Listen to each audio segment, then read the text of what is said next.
Forces structurelles. Environnement.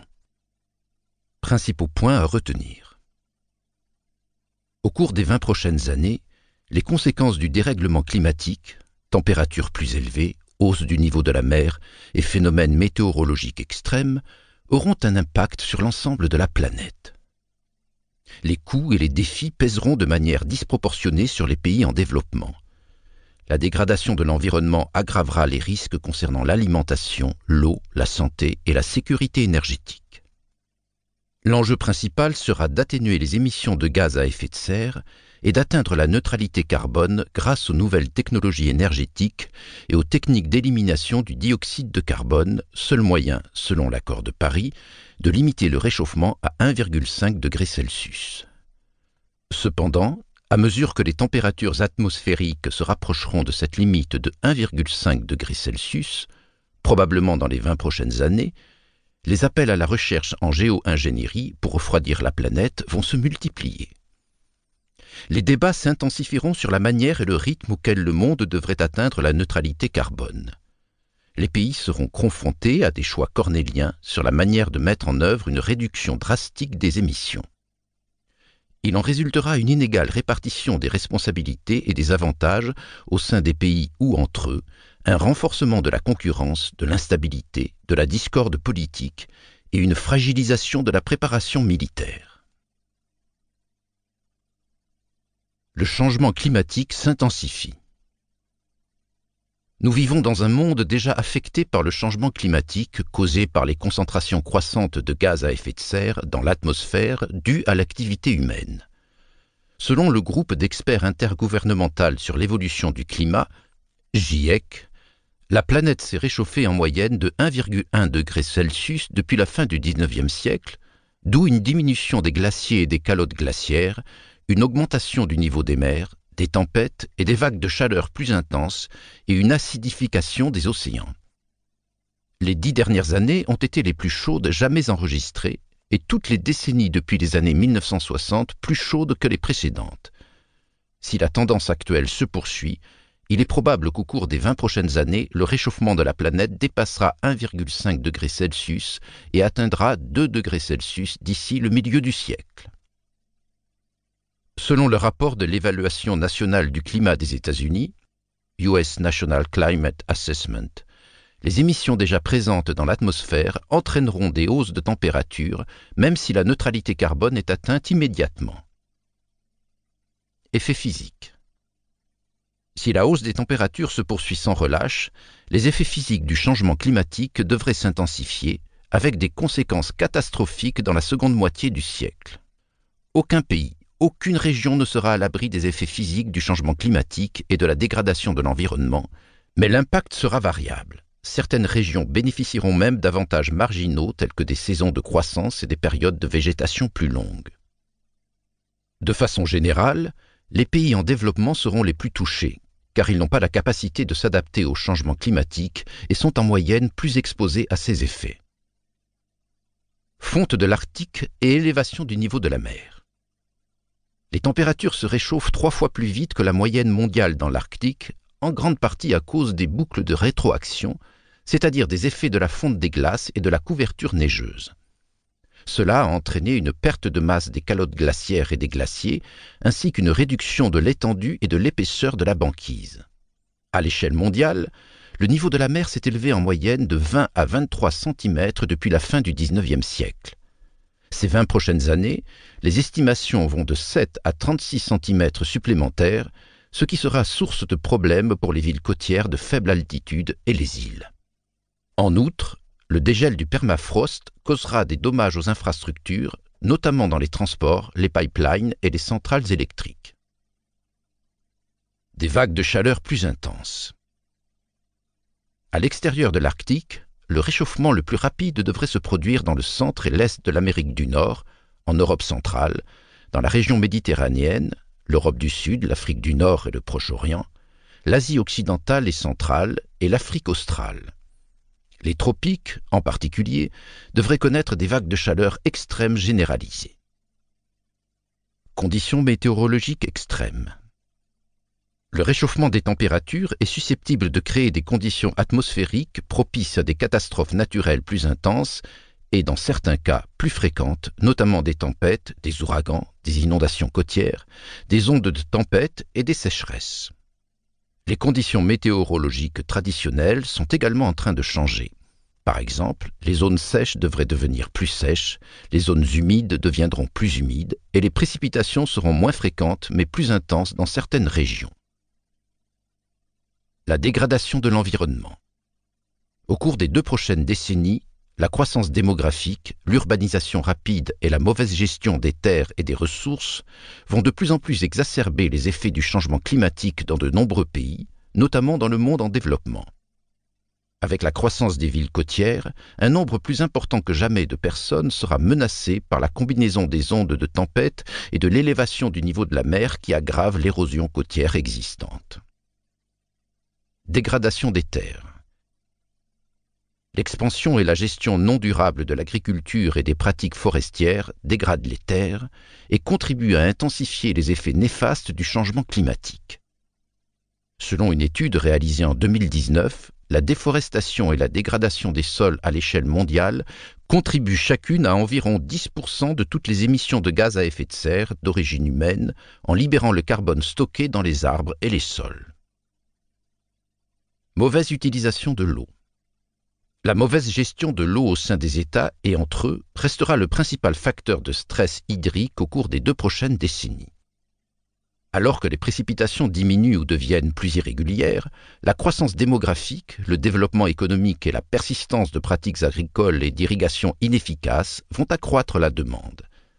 Dans de nombreux bassins fluviaux, les pays situés en amont construisent des barrages et modifient les sources d'eau sans consulter ou presque leurs voisins en aval.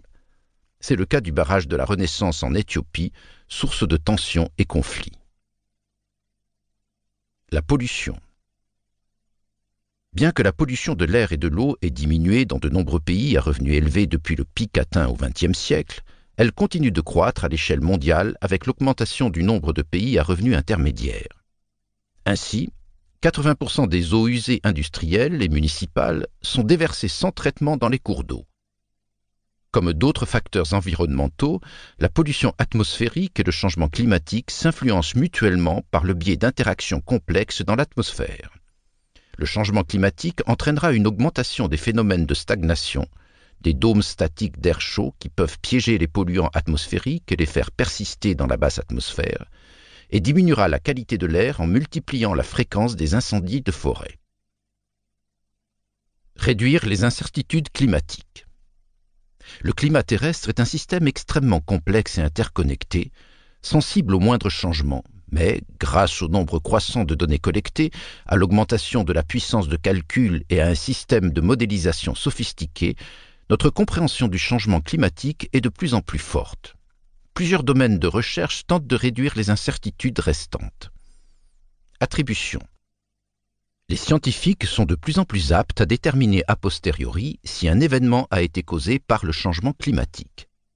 Ce nouveau domaine, connu sous le nom d'attribution des phénomènes extrêmes, pourrait changer la manière dont le public perçoit la menace croissante.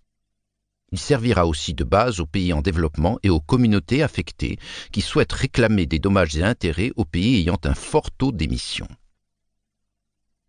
Boucle de rétroaction. À l'heure actuelle, les scientifiques ont du mal à prévoir à quel moment et dans quelle mesure les boucles de rétroaction entraîneront des hausses des températures et une accélération de l'effet de serre. Par exemple, la fonte de la banquise laissera apparaître une plus grande partie de la surface océanique qui absorbera donc plus vite la chaleur du fait qu'elle est plus sombre, entraînant à son tour une nouvelle fonte des glaces. Le méthane, ce puissant gaz à effet de serre qui se dégage des marées, du pergélisol et des hydrates océaniques en réponse à la hausse des températures, soulève aussi de l'inquiétude. La sécurité humaine en baisse. Les impacts physiques d'un monde plus chaud, combinés à la dégradation de l'environnement, sont susceptibles d'entraîner une série de problèmes de sécurité humaine, principalement, mais pas exclusivement, dans les pays en développement à court terme.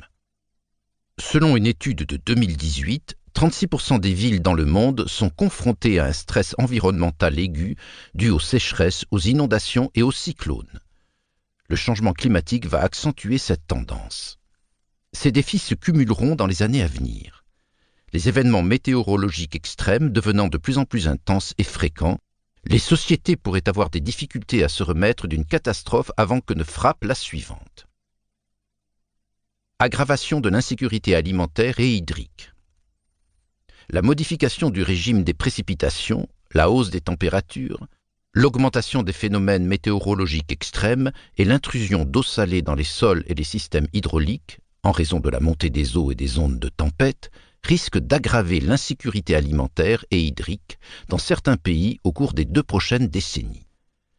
Les régions encore tributaires de l'agriculture pluviale seront particulièrement vulnérables. L'Afrique subsaharienne, l'Amérique centrale, certaines zones de l'Argentine et du Brésil, certaines parties de la région andine, l'Asie du Sud et l'Australie.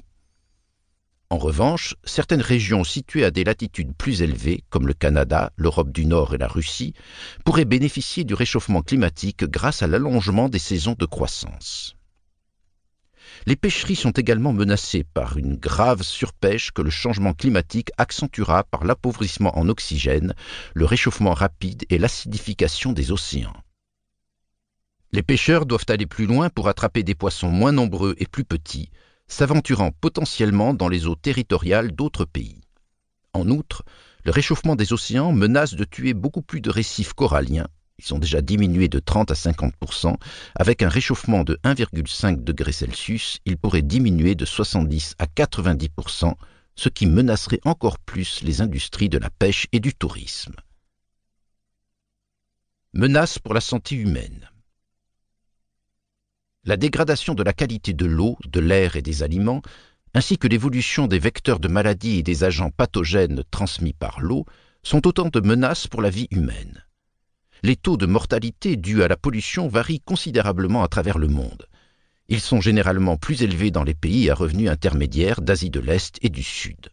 En outre, les conditions météorologiques extrêmes et les catastrophes perturbent les infrastructures sanitaires et empêchent l'accès aux soins, causant parfois des morts.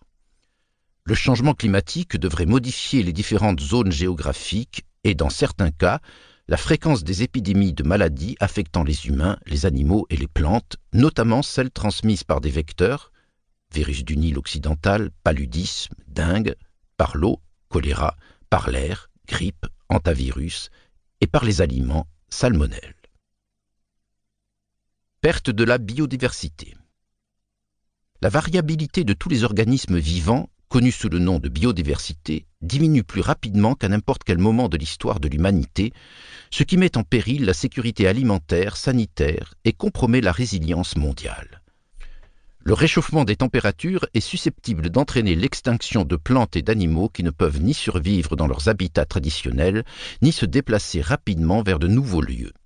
Ces phénomènes favoriseront la propagation d'espèces envahissantes qui étouffent les organismes indigènes. Augmentation des migrations. Les phénomènes météorologiques extrêmes accroissent les migrations, dont la majorité se produit à l'intérieur des États, d'une localité à une autre localité voisine et de façon temporaire. Le changement climatique aggravera probablement cette situation car l'élévation du niveau de la mer et les chaleurs extrêmes rendront certains endroits inhabitables de façon permanente, mais surtout après 2040, ce qui pourrait entraîner des migrations permanentes et des déplacements vers d'autres États. Vers une réduction de l'effet de serre. Les efforts visant à atteindre un objectif zéro des émissions de gaz à effet de serre s'intensifieront au cours de la prochaine décennie et susciteront un débat accru sur la manière et le délai de réalisation de cet objectif. L'accord de Paris de 2015 a fixé un objectif mondial consistant à limiter le réchauffement à moins de 2 degrés, de préférence à 1,5 degré, et amener les pays à se fixer des objectifs modestes de réduction ou d'établissement d'un pic pour leurs émissions. Bien que les émissions des pays développés aient continué à diminuer, en grande partie grâce à l'augmentation de l'efficacité énergétique et à l'utilisation du gaz naturel, et parce que la pandémie de Covid-19 a également provoqué une brève baisse des émissions mondiales, les émissions globales ont continué à augmenter. Cette tendance a conduit un nombre croissant de pays à prendre des mesures plus ambitieuses. Le Chili, l'Union européenne, le Japon, la Nouvelle-Zélande et la Corée du Sud s'engagent à devenir neutres en carbone d'ici 2050 et la Chine d'ici 2060. Au fur et à mesure de l'amélioration de l'étude du climat, les divisions s'accentueront. Ceux qui proposent d'atteindre la neutralité carbone sur plusieurs décennies via les nouvelles technologies s'opposeront à ceux qui soutiennent que la neutralité carbone doit être atteinte de toute urgence pour prévenir les pires conséquences.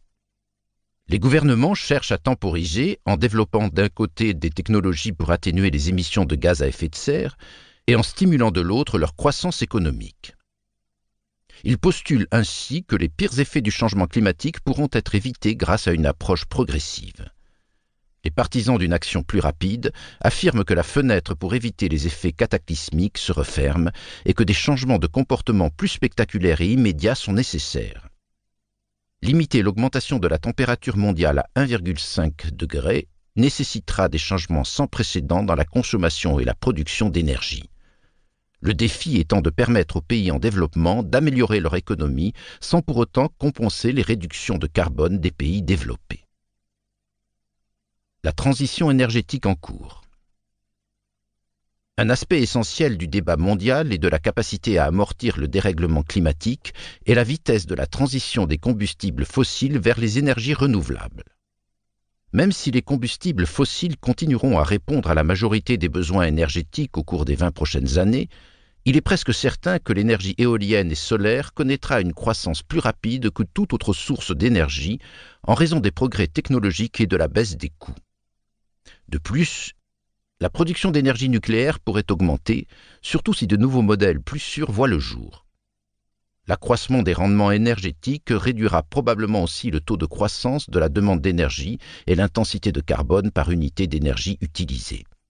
Une série de développements technologiques actuels et futurs, ainsi que les choix des gouvernements, des entreprises et des consommateurs en matière de réglementation et d'investissement, influenceront la consommation d'énergie dans le bâtiment, les transports et l'électricité, qui représentent la majorité des émissions mondiales. Nombre de ces technologies pourraient également contribuer à renforcer la résilience et l'autosuffisance énergétique des États. Principales technologies énergétiques émergentes. Le coût de la construction et de l'exploitation de nouvelles centrales solaires photovoltaïques et éoliennes est largement inférieur à celui de centrales équivalentes alimentées par des combustibles fossiles. Des technologies renouvelables encore plus efficaces et moins coûteuses, telles que les cellules photovoltaïques à perovskite, sont sur le point de transformer et de bouleverser les industries énergétiques au cours des 2 prochaines décennies. En outre, la technologie des éoliennes, de plus en plus connectée, permet de réaliser des projets éoliens offshore massifs et moins coûteux dans le monde entier. La Chine est le premier producteur et exportateur mondial de panneaux solaires et d'éoliennes. Le stockage avancé de l'énergie sera nécessaire pour intégrer davantage de dispositifs renouvelables dans les systèmes de réseau et soutenir l'essor des véhicules électriques. Ces dernières années, les batteries lithium-ion ont vu leurs coûts réduire et leur performance progresser considérablement.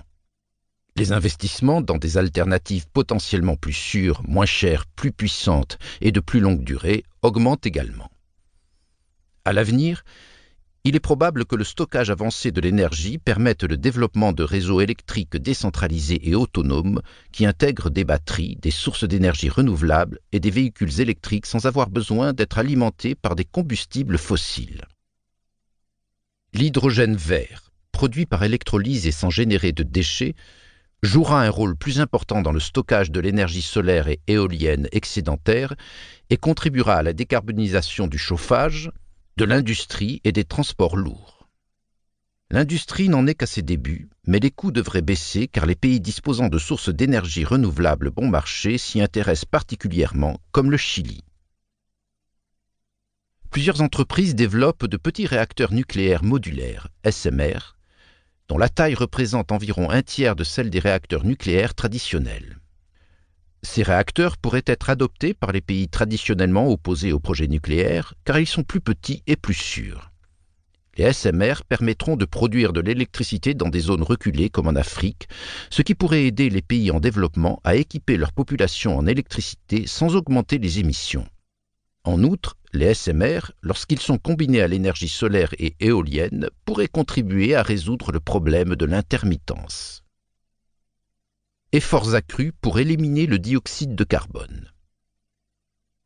Les efforts pour éliminer le dioxyde de carbone de l'atmosphère seront déterminants.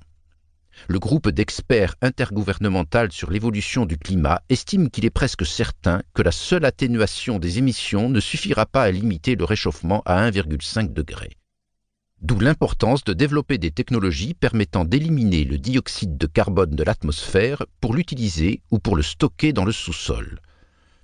La plupart des scénarios envisagés pour limiter le réchauffement climatique impliquent un net renforcement de l'élimination du dioxyde de carbone, CDR, essentiellement par le reboisement, la bioénergie, le captage et le stockage du carbone, BECCS. D'autres technologies font l'objet de recherches, notamment la séquestration du carbone dans le sol, la fertilisation des océans et le captage direct dans l'air. La recherche et le déploiement de la technologie BECCS, qui n'en est encore qu'à ses balbutiements, vont très certainement s'intensifier. Il s'agit de l'une des rares technologies à émissions négatives existantes. Elle utilise le dioxyde de carbone pour faire pousser de la biomasse qui est convertie en énergie utilisable tout en stockant le dioxyde de carbone dans le sous-sol. À l'heure actuelle, environ 25 projets commerciaux de réduction des émissions de carbone compensent une quantité négligeable d'émissions annuelles et les efforts visant à accroître la réduction des émissions de carbone se heurteront à des contraintes politiques, technologiques et économiques en l'absence d'incitation commerciale. D'autres pays pourraient introduire une taxe sur le carbone ou un crédit pour l'élimination du carbone afin d'accélérer le processus de réduction des émissions et d'élargir l'adoption des technologies d'énergie renouvelable. Actions complémentaires sur les émissions. Il est probable qu'un nombre beaucoup plus important d'acteurs se joindront aux efforts internationaux et gouvernementaux pour lutter contre le changement climatique et les défis environnementaux. Les actions au plan local se sont déjà multipliées et un nombre croissant d'entreprises se sont engagées à atteindre la neutralité carbone. Certains grands gestionnaires d'actifs ont annoncé que le changement climatique menaçait leur rendement à long terme et exigeaient que les entreprises de leur portefeuille leur communiquent leurs émissions de carbone afin de cesser d'investir dans certains projets liés aux énergies fossiles. En 2018, près de 10 000 villes et municipalités de 128 pays ont agi en faveur du climat. De même, 6 225 entreprises de 120 pays ont développé des actions pour lutter contre le réchauffement climatique, ce qui représente un chiffre d'affaires de 36 500 milliards de dollars, soit plus que le produit intérieur brut combiné des États-Unis et de la Chine. Les partenariats publics-privés sont en train de devenir un cadre de fonctionnement privilégié, en partie parce que l'on reconnaît que les efforts non étatiques sont plus efficaces lorsqu'ils sont liés à l'action de l'État. Croissance de la résilience et de l'adaptation. Outre les efforts déployés pour atteindre la neutralité carbone, de nombreux pays et communautés locales vont accroître leurs investissements dans les infrastructures adaptatives et les mesures de résilience. Certaines mesures sont aussi simples et peu coûteuses que la restauration des mangroves ou l'augmentation du stockage des eaux de pluie. D'autres sont aussi complexes que la construction de digues massives et la planification du déplacement de populations importantes. L'un des principaux défis de ces efforts sera le financement des communautés vulnérables, d'autant plus que les gouvernements sont confrontés à des défis fiscaux et politiques contradictoires et doivent choisir les communautés à soutenir. Les partenariats publics-privés introduisent de nouvelles approches d'assurance visant à renforcer la résilience aux risques climatiques comme l'assurance d'actifs naturels tels que le récif mésoaméricain au large du Mexique ou l'assurance météorologique basée sur un indice pour les agriculteurs locaux au Kenya. Ces approches s'appuient sur les nouvelles données et les technologies d'apprentissage automatique, ce qui laisse supposer que, au fur et à mesure que ces technologies se développeront durant les 20 prochaines années, les mécanismes de résilience deviendront plus sophistiqués. Appel à la géo-ingénierie.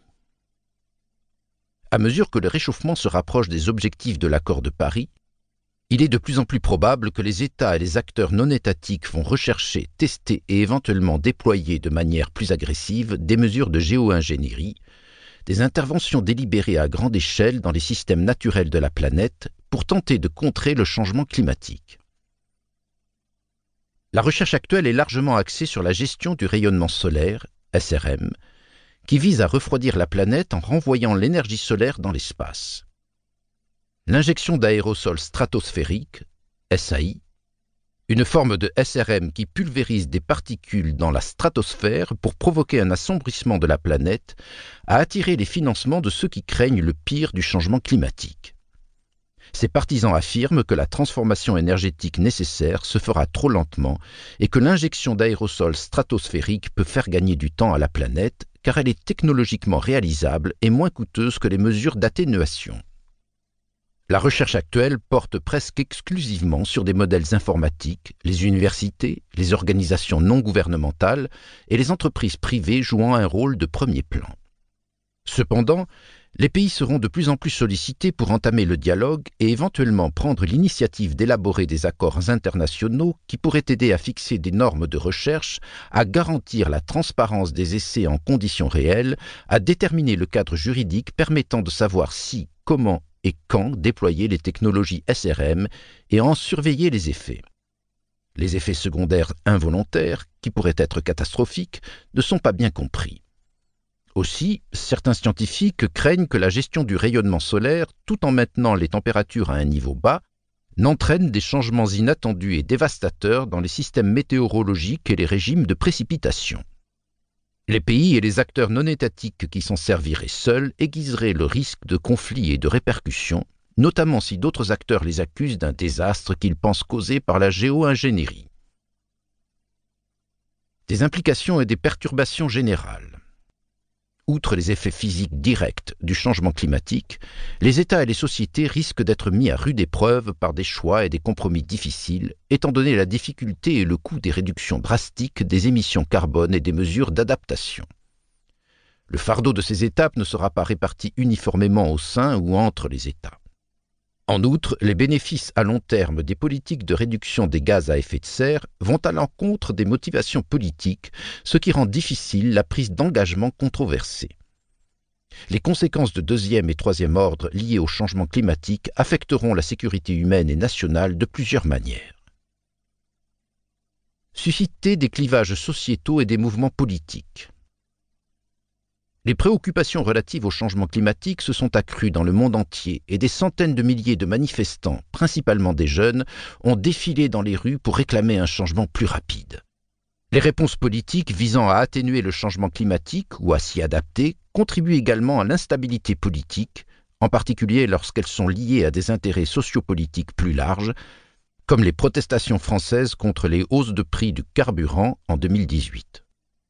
En Europe, les partis nationalistes et populistes ont capitalisé sur les préoccupations du public concernant les difficultés économiques associées aux politiques d'atténuation du réchauffement climatique et ils ont formulé leur opposition en termes d'égalité et de justice sociale pour les populations de la classe ouvrière.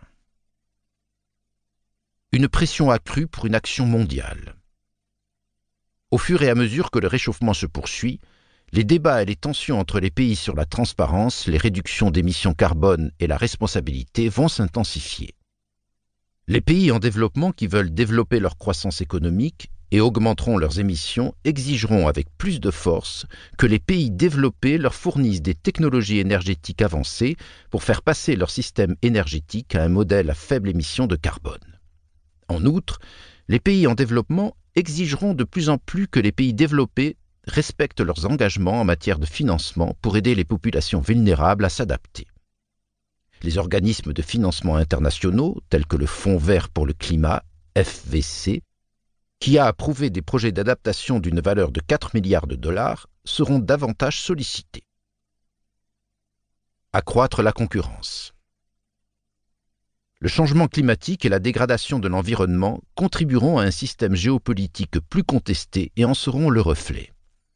Les pays et les autres acteurs se disputeront probablement la nourriture, les minéraux, l'eau et les sources d'énergie qui deviendront plus accessibles, plus précieuses ou plus rares.